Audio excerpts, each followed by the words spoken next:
Welcome to By Seat and By Saddle, seeing North America by car and by motorcycle. After our retirement in 2011, my wife Sue and I made a number of road trips around North America, taking pictures of what we saw and recording what we did. Thinking our experiences might be useful to others planning similar road trips, we decided to preserve and share our travel diaries.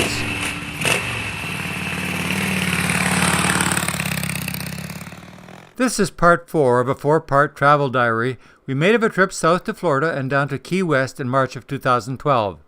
The trip included a detour west along the Florida Panhandle to New Orleans. You can watch part or all of this segment, or even go back and watch any of the previous parts. Again, to help you decide what might interest you, we've repeated the list of highlights for all 4 parts.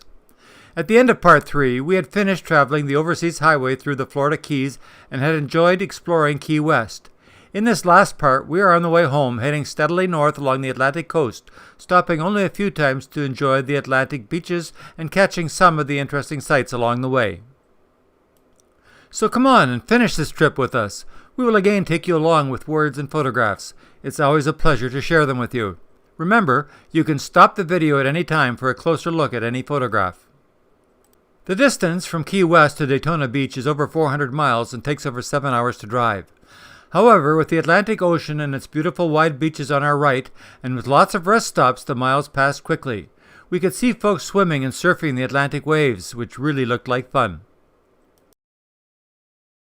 By a total fluke, one picture we took just happened to catch that special moment when surfing really loses a lot of its appeal.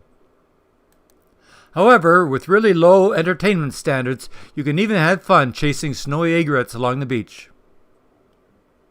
Just before reaching Daytona Beach, we came upon the highest lighthouse in Florida, the Ponce de Leon Lighthouse.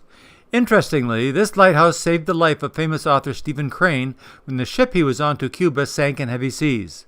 By the way, Stephen Crane wrote The Red Badge of Courage and the short story The Open Boat. This lighthouse was built in 1887 and is 175 feet high. There are some great views from the balcony deck, but first you have to be able to climb the 203 steps to the top. This lighthouse has a rotating third-order Fresnel lens which flashes 6 times in 15 seconds and can be seen for 17 to 20 nautical miles. Fresnel lenses strengthen and focus the light beam to make it visible at much greater distances. The Ponce Inlet Lighthouse Museum included reminders of the often tragic experiences of Cuban boat people in these waters. There are 2 Cuban rafts on display, one whose occupants appear to have been rescued and another that washed ashore empty. As motorcycle riders, we had to stop in Ormond Beach at Bruce Rossmeyer's Daytona Harley-Davidson. It was then the largest Harley-Davidson dealership in the world and sold 1,000 motorcycles per year. Sadly, Bruce Rossmeyer, the founder, died in 2009 at age 66 in a motorcycle accident in Wyoming. He and 5 friends were on their way to the famous Sturgis Motorcycle Rally in Sturgis, South Dakota. When passing a pickup truck pulling a camper, the pickup made a left turn.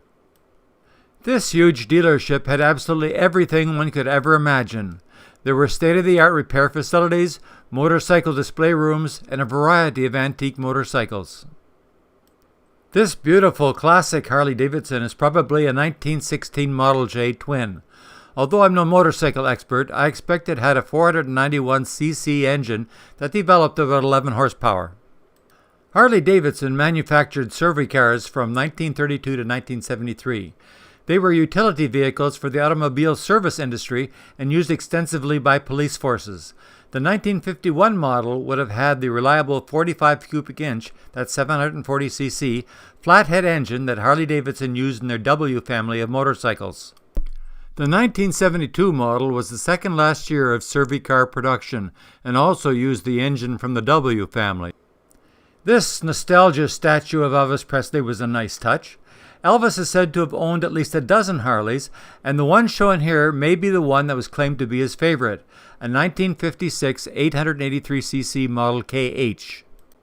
The nostalgia paintings were really fun to look at too. We liked this one because it showed how the couple used a ramp to load and unload their motorcycle just as we always had to. This painting left us wondering how the girl intended carrying those darn pussy willows home. Her bike doesn't even have a saddlebag. The instrument cluster on a new Harley was more like an airplane cockpit. Not far from Rossmeyer's Harley-Davidson was the biggest motorcycle parts store we had ever seen, J&P Cycles. We didn't need a thing, but we went in anyway and had a lot of fun just shopping. Bought a motorcycle battery maintainer that now, a decade later, still works like a charm. We stopped to camp at Tomoka State Park. Each campsite at Tomoka was almost like a secluded tropical paradise. Lying outside at night on our lounge chairs, we happened to notice the moon sailing past through the Spanish moss on the overhead trees. The Ormond Scenic Loop, or simply the Loop, runs beneath an extensive canopy of oak trees and is the favorite ride of thousands of motorcyclists during Daytona Bike Week.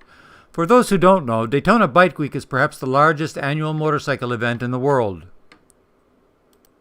Long sections of the loop run near the Halifax River and beside Bulow Creek. The Halifax River is part of the Intracoastal Waterway, used by boats and yachts traveling along the Atlantic coast. Ruins of the Dummett Sugar and Rum Factory, also on the loop, was burned down in 1836 during the Second Seminole War.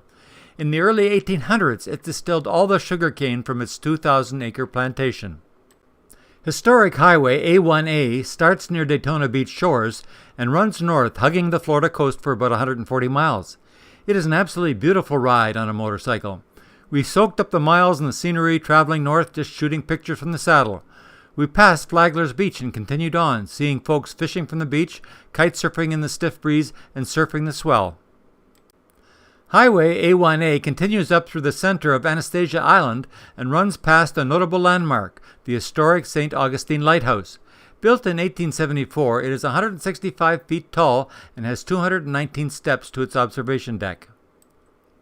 Leaving Anastasia Island, Highway A1A crosses the Matanzas River, which forms part of the Intracoastal Waterway here, on the Bridge of Lions.